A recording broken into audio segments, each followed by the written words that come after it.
Olha, vai parecer um troço meio piegas agora que eu vou falar, mas eu sinto, esse é um sentimento que a Fran está aqui para depor, para dizer, eu sempre falo isso, eu sinto que eu preciso me qualificar porque, como você disse, eu sou um servidor público, né? Eu tenho que dar uma prestação jurisdicional com alguma qualidade. E eu acho que esse estudo contínuo, permanente, auxilia nessa tarefa, né? De tentar fazer um trabalho o mais decente e valoroso possível. Cometer falhas, nós cometemos, todos cometemos. Claro que você falou por amizade aí, que as sentenças são boas, mas eu gostaria de ter tempo para fazer sentenças muito mais caprichadas do que a rotina permite. Mas a ideia de manter um estudo permanente, uma especialização, um mestrado, quem sabe mais adiante um doutorado, é porque me parece que eu devo isso, né, a quem paga meu salário. Eu preciso dar uma prestação jurisdicional qualificada e esses aportes teóricos que a gente tem na academia, eu enxergo como relevantes, conciliados com a nossa vivência prática. Eu acho que essa fusão é muito importante e pode me ajudar a, quem sabe, dar um resultado, um retorno um pouco melhor. Fran, posso falar um pouquinho? Eu vou deixar você falar. No direito eu vou deixar você falar, tá? Ela tá quietinha, mas você vai deixar falar. Senão a gente vai falar sexista, machista. Não é verdade, tá? É que eu sou muito curioso, assim. Sabe o que eu queria fazer agora? Eu queria dar um beijo, que eu não tenho tanta intimidade. Eu falei que te admiro por isso, Maurício. Você sabe, realmente é isso. Eu como cidadão, eu como advogado, eu sabia. E esse discurso, vou lá para a Câmara da Verdade agora aqui, tá? Esse discurso não é vazio, é o Maurício, tá? Ele é assim. Ele é assim. Eu conversei quando eu conheci lá na Escola de Magistratura, não tinha mestrado, nas bancas, enfim, nas aulas, ele é comprometido assim. Por isso que eu faço questão. Eu falo, gente, tem muito juiz qualificado, tem muito juiz comprometido, tem muito juiz preocupado com o serviço público. Então não vamos colocar todo mundo na hora comum. Não vamos apontadeiro, que nem advogado picareta. Pô, não é. Eu não sou. Se você vem falar de advogado desonesto pra mim, falar que eu sou desonesto, cara, você vai ter uma briga, muito briga. Sim. Então assim, por isso que eu falei, vou dar um beijo, não vou dar um beijo, tá? Senão a Fran vai ficar com ciúme. Mas enfim, é por isso que eu queria saber, porque mestrado é isso, né? Eu falo que é penoso. É penoso. Escrever uma dissertação que a gente vai falar aqui, ó, virou livro, a gente vai falar tema super quente, gente, é aquela solidão. Mais uma vez, tá aqui na dedicatória, achei, né, e é bacana, eu sabia que ele ia fazer isso. Mais uma vez, está falando da solidão e das pessoas que contribuíram para você chegar, terminar o mestrado, fazer todos os créditos, virar dissertação e se tornar livro, né? Sim. Então, são abdicações e a família, mais uma vez. Mas eu só queria que todo mundo soubesse por que um juiz faz mestrado e eu sabia que era por isso, tá? Agora sim, vamos lá entrar Posso em dia. Fazer um claro, complemento? claro. Eu acho que é uma coisa que eu acho que é importante falar. Eu acho que assim, uma palavra que define o Maurício é disciplina. Bacana. Assim, eu não sei se eu falei muitas vezes isso, né? Mas o Maurício é, sem explicação, uma das pessoas mais disciplinadas que eu conheço. Não só no trabalho, na vida pessoal toda dele. Ele é uma pessoa muito disciplinada. E eu acho que muito vem disso, sabe? Aquela ideia, assim, de fazer um bom trabalho, de não fazer pela metade, de estar sempre estudando, de estar sempre se aprimorando, ainda que seja ouvindo um podcast, ainda que seja assistindo uma aula online, e o Maurício é bem eclético, assim, ele ouve podcast de aula de história, por exemplo. Então, assim, ele é muito disciplinado. E essa disciplina do Maurício, essa dedicação, eu posso dizer que ela influenciou também na minha formação como advogada, porque é um espelho, claro, né? Assim, eu acho que... Tem responsabilidade, né, Fernanda? Ou não? É um pouco de responsabilidade, né? Porque quando a cordinha tá puxando pra cima, correto? Se a cordinha tá puxando pra cima, a gente cada vez quer ser melhor, né? Assim, não competição, não estou falando de competição, mas estou falando de espelhamento. Né? Porque assim, o Maurício sempre me apoiou muito e também nas vezes que essas nossas mudanças, né, larga o trabalho, começa de novo e tal, teve alguns momentos que, assim, eu acabei surtando, né? E o Maurício estava sempre lá, né? Ó, eu tô aqui do teu lado, vamos fazer isso, vamos fazer aquilo, quer estudar, quer trabalhar, enfim.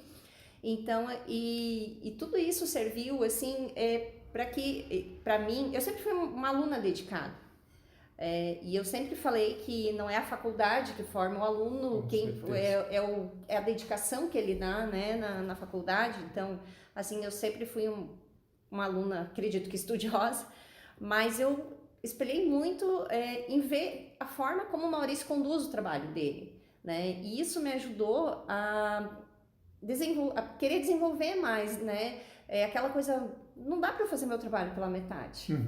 Não dá para eu estudar direito civil pela metade, ou processo civil, né? E muito disso é do Maurício mesmo, da disciplina que ele tem. Disciplina, a entrega, então assim, também contribuiu para minha formação. E eu acho que eu tenho uma posição privilegiada porque eu tenho a posição de poder estar dos dois lados, né? Eu consigo ver um pouquinho do que é a magistratura, assim, de dentro, vamos dizer assim, né? O que um juiz faz, como é que ele faz, quais são as dores, quais são as preocupações, né? E ao mesmo tempo eu estou na advocacia. Então, assim, eu consigo, eu acho assim que isso é de extrema importância, aquilo que você fala de cair na vala comum, né? Eu fico muito chateada quando eu escuto isso, porque assim, porque eu tenho essa oportunidade de ver as dores, eu vejo as angústias às vezes que o Maurício tem, que olha, eu tô com processos conclusos há tantos dias, não pode ser e tal, então assim, ou tô com um caso difícil, vou ter que sentar aqui, me dedicar, me debruçar. Então, isso é muito gratificante. Não, perfeito. E é isso que por isso, Frank, eu acho. E por isso que a gente tem que trazer, tá? Você fica aqui também a sugestão. Quando quiser, vem aqui e tal, você dá a sugestão. Você vai vir para falar de LGPD, com certeza, porque eu aprendi muito com ela. E, enfim, vai reservar mais 5 horas. Mais 5 horas, vamos fazer ali um mini curso, né? Não para vender, não. O objetivo não é vender, é para demonstrar conhecimento e o meu objetivo é a advocacia prática na veia, eu sempre falo. Advocacia prática na veia.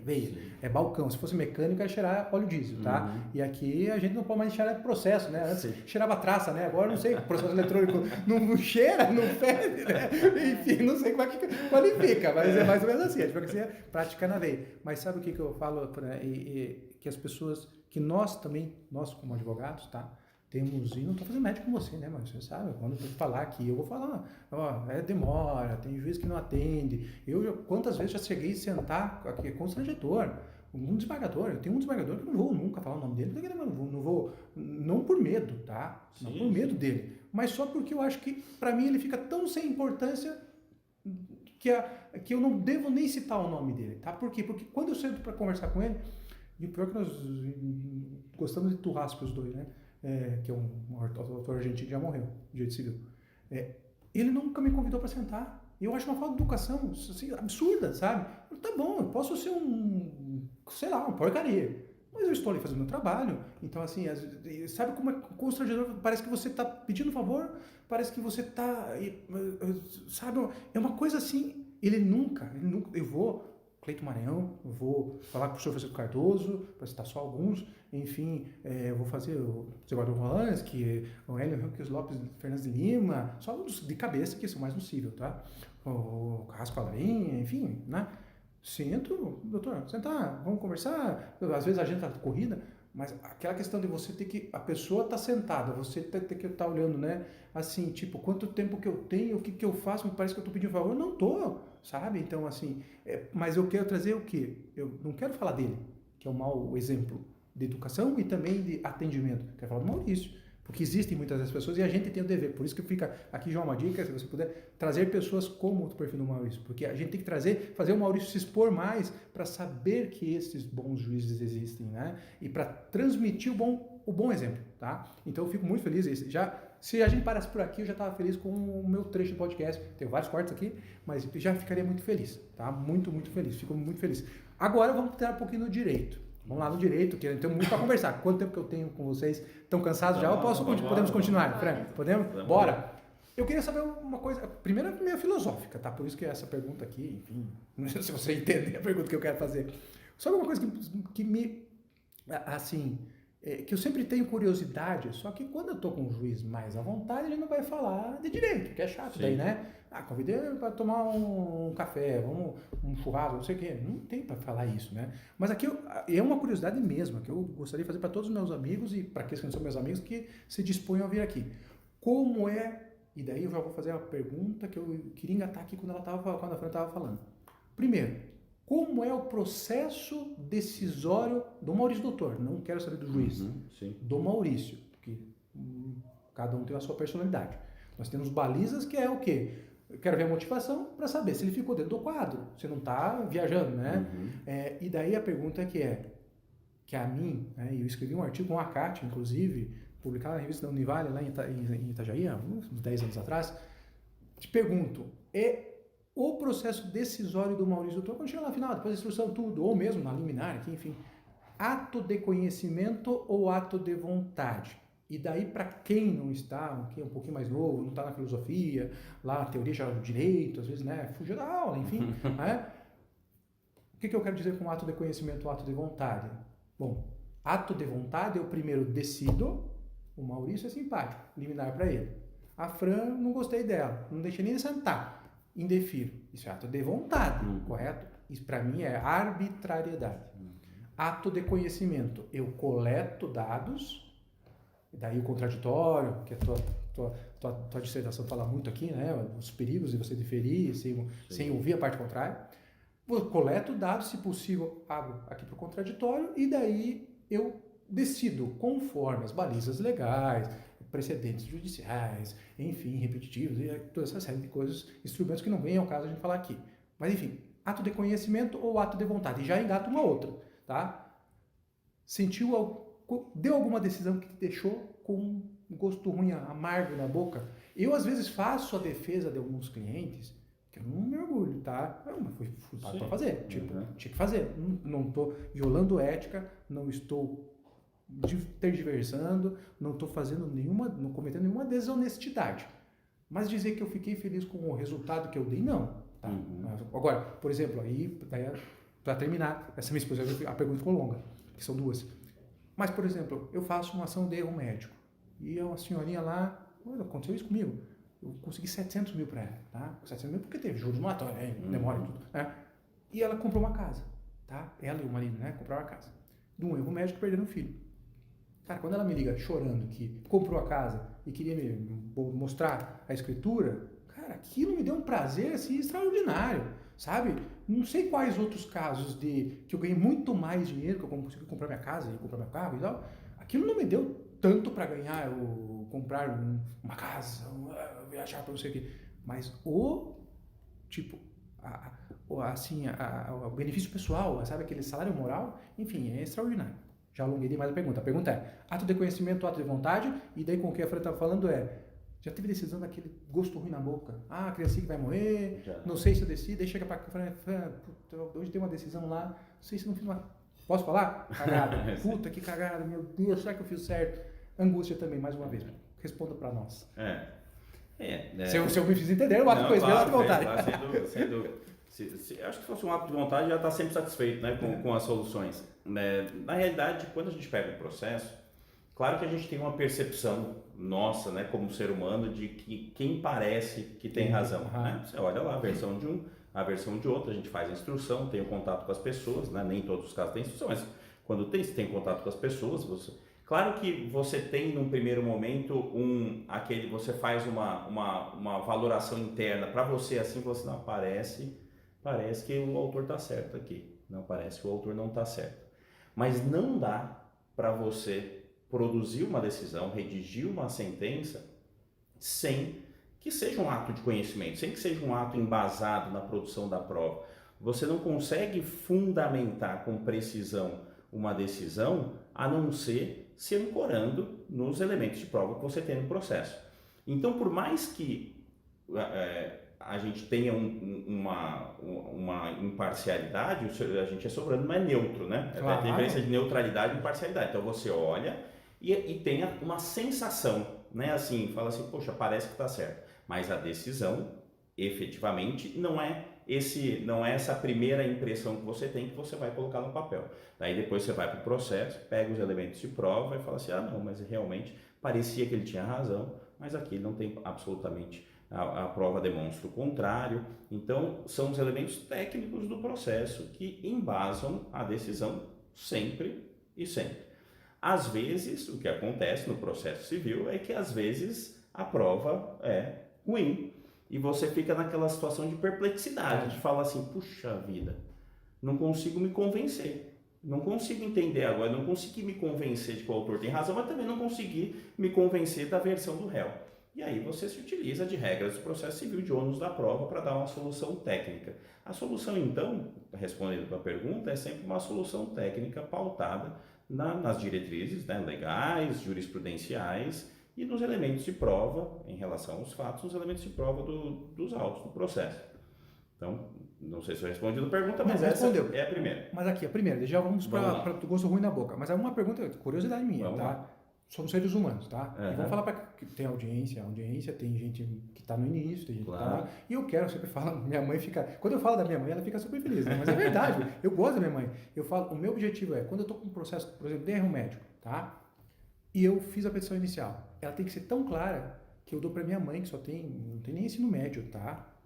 Porque era outro modo de vida, acompanhou meu pai para todas as loucuras dele, criou 3 filhos bem, né? Os 2 melhor, né? Eu um pouquinho mais tragadinho, mas enfim, criou, tá? Ninguém morreu até agora.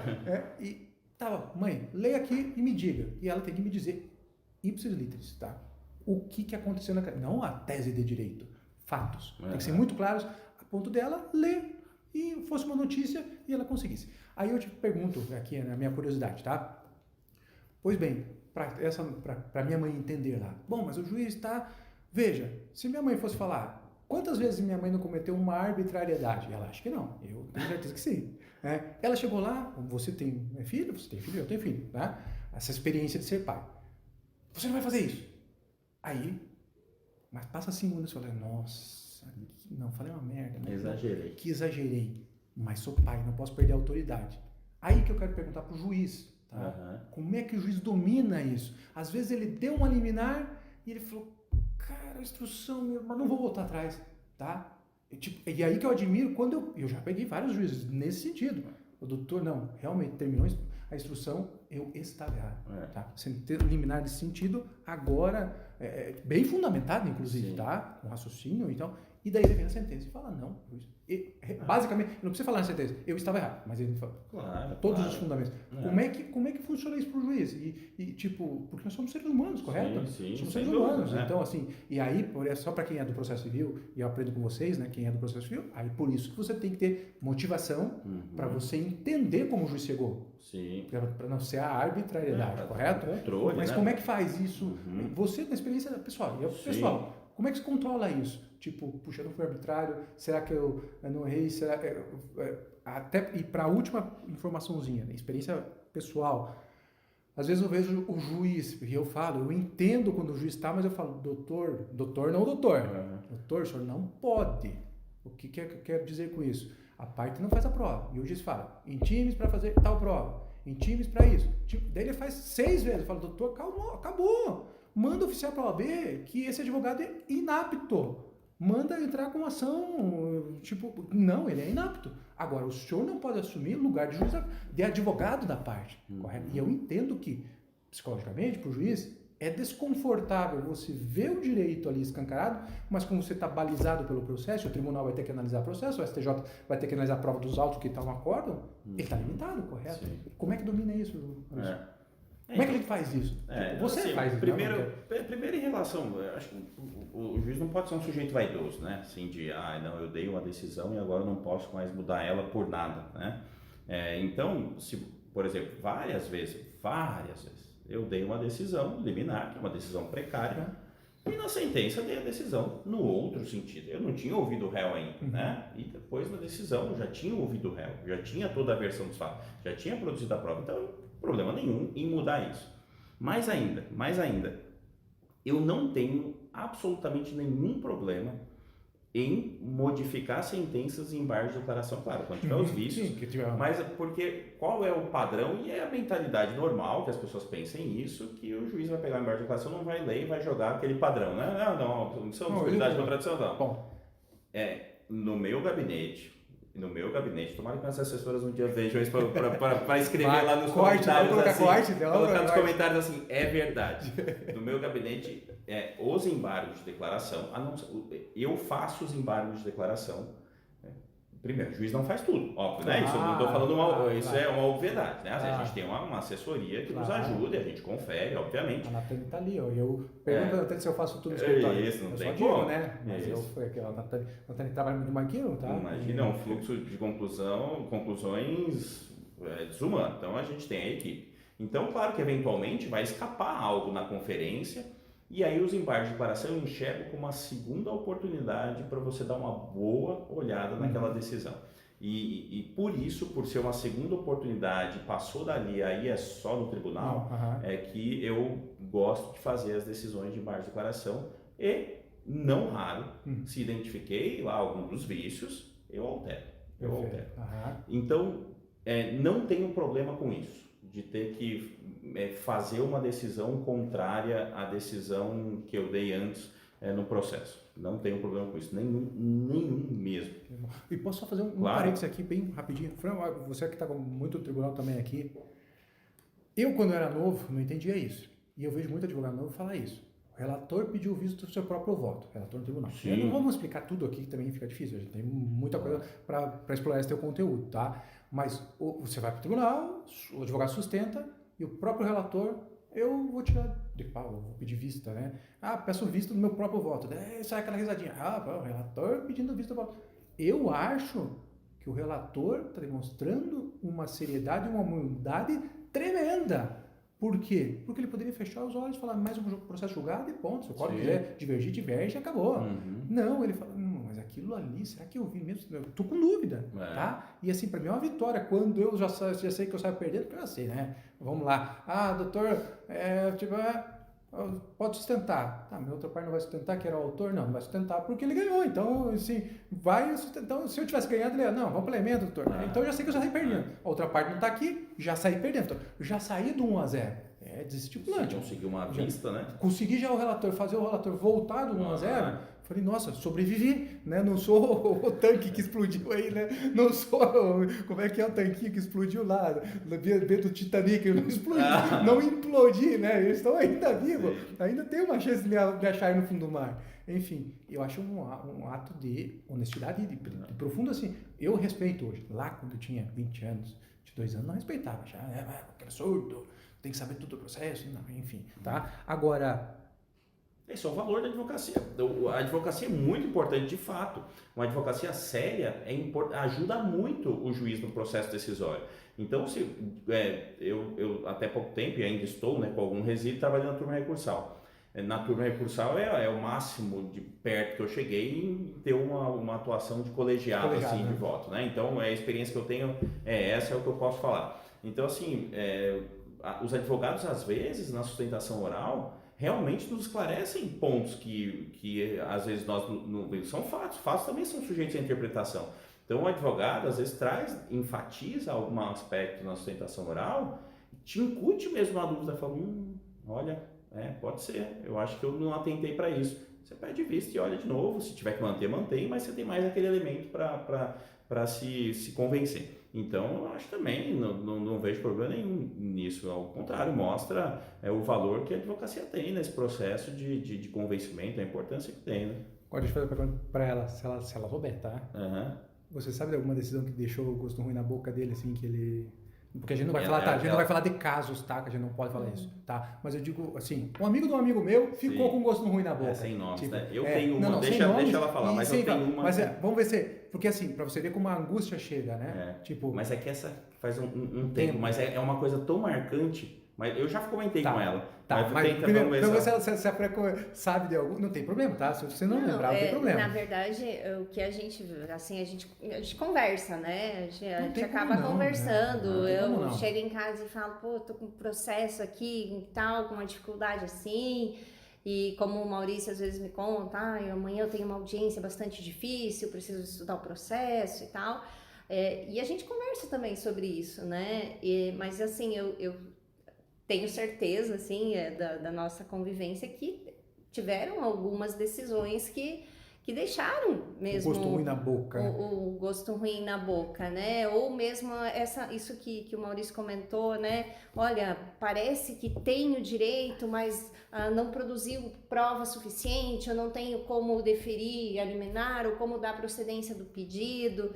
E aí vem uma outra questão, né, que eu sempre falo, né, enquanto coordenadora, né, da minha equipe civil, que eu falo pro pessoal, eu falo assim, gente, a descrição dos fatos é a oportunidade que você tem de conversar com o juiz.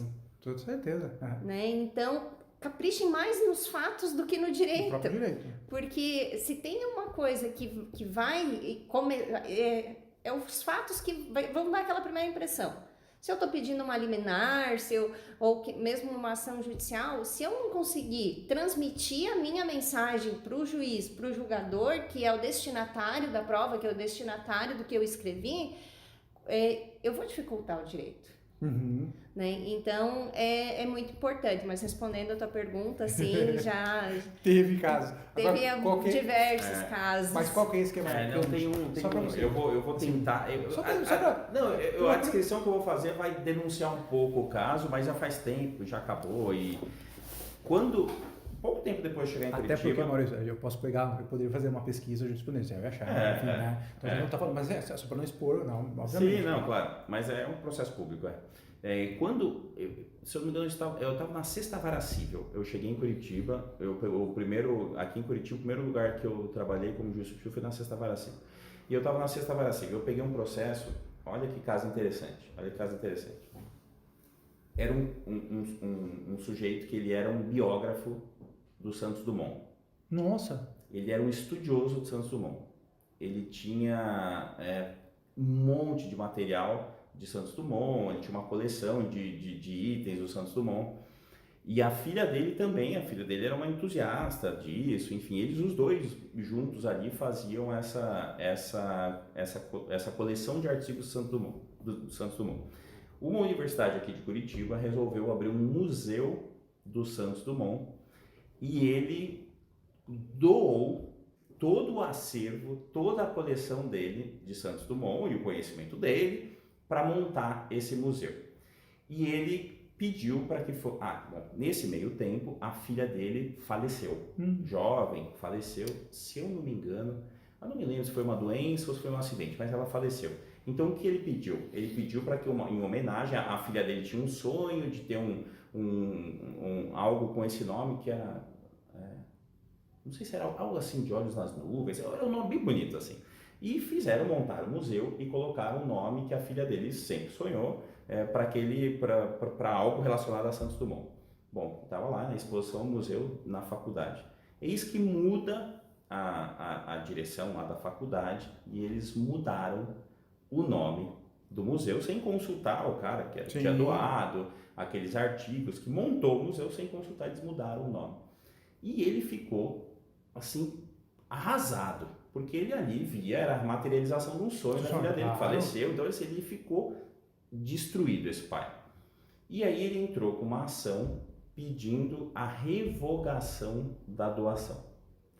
Acontece que essa doação era uma doação pura e simples, não era uma doação com encargo. Claro. E eu olhei esse processo assim com... E eu fiquei, e